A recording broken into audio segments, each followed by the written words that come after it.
A long time after God had created the world and made man and all the animals and birds, he noticed that people were no longer kind to each other and that they didn't obey God anymore. So he was angry. But God did see one man in the world who was kind and good and who obeyed the Lord's word. This man was Noah. So God appeared to Noah, and he let him hear his voice. And the Lord said, "Behold, I will cause it to rain upon the earth 40 days and 40 nights. I will bring a flood the earth to destroy all flesh, and everything that is in the earth shall die." But God told Noah to build an ark and to take 2 of every animal in it with him to keep alive during the storm. And when Noah had heard God's voice, he was grateful, and he set to work right away to build the ark. This was a great boat with many, many rooms in it. When Noah finally finished it, he went out into the fields and woods, for he had to talk to all kinds of animals and birds. He talked to the lion and the wild horses. He talked to the pigs in the barnyard and the elephants in the jungle and the cute little kittens in his own house.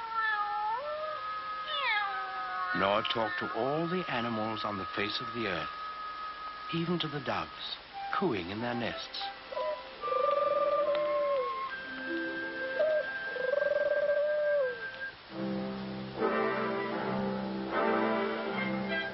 And Noah picked a mother and a father of each kind of animal and bird, and he told them to come to the ark. Well, when they were all gathered there, you can imagine what kind of a noisy crowd poor Noah had on his hands.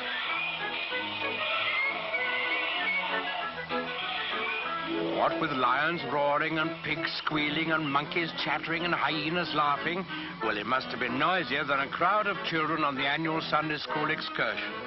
But Noah was wise and gentle, and he understood about animals, so he got them lined up in a long row, 2 by 2, and then he started them up and into the ark through the big door in the side. The bees were the last to go in, because bees have a stinger in their tails, and no animal wanted to get in line behind them. Noah stored food in the boat, and then saw that his wife and his sons and their wives were safely inside. Then he shut the big door behind him, and he bolted it so that no one could get. Then there was a flash of lightning, and the thunder roared as it never had before. Big black clouds hid the sun so that it was almost as dark as night. And out of those clouds came the greatest rain the world has ever known. It lasted for 40 days and 40 nights, as God had promised Noah. All the land was covered with water, and not a house or a living thing remained anywhere.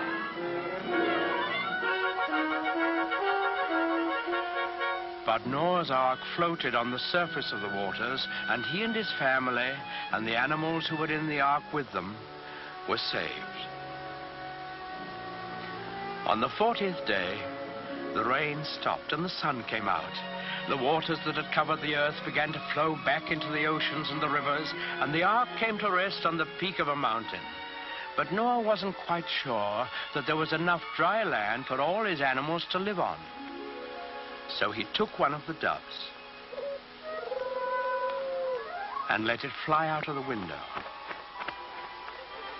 In a little while, it came back, and in its beak, the dove carried the branch of an olive tree. Noah knew that this must be a sign from God that he had restored quiet and peace to the world.